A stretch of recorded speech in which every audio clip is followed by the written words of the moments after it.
many friends, many relatives, frankly, that live there. And we'll see how it all works out, but the governor doesn't want to give an inch. And what he's doing is losing hundreds of millions of dollars for his state, but we'll probably have no other recourse but to move it to another state. We have a lot of states that want it: Texas, Georgia, Florida. We have many, many states that want it, but we've given them everything we can. North Carolina, a special place, but I think we're going to probably end up giving you an announcement pretty soon. We are doing well in so many ways. You see what's going on with NASDAQ. We just broke another record yesterday. Some good news came out of the Federal Reserve today. I think some very good news.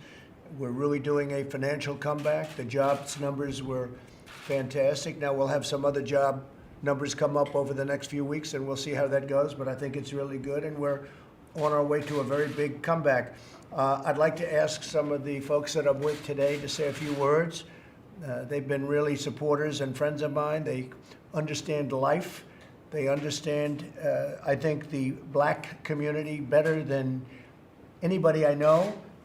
And I will tell you, Ben Carson is an example of exactly what I'm talking about. He's been my friend from the first day we met, I think. And we were opponents, but we were never really opponents.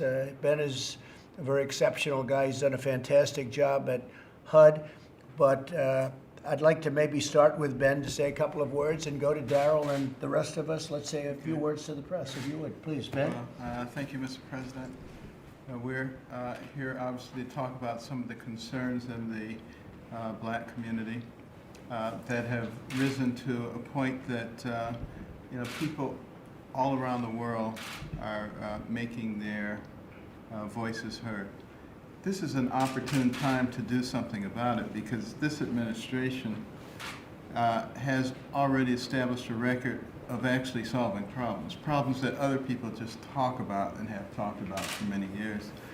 And I am delighted, Mr. President, that you have made it a priority to solve this problem.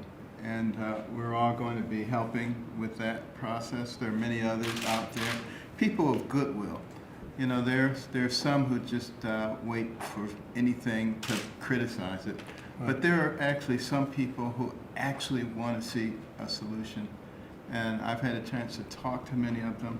We'll continue to do that, put forth the kinds of programs that actually get people out of poverty, not things that just keep people stable in poverty and happy in poverty. We want to change that whole dynamic.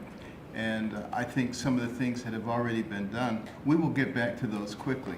You know, this was an intentional stopping of the economy, of an amazing economy. The fundamentals of that economy are still in place. We will recoup that, and we will move further on. And your philosophy, of course, has been that a rising tide floats all boats. And that's why you don't spend a lot of time with identity politics. We want everybody to be successful, right, and we're going to do everything we can to help you do that. Well,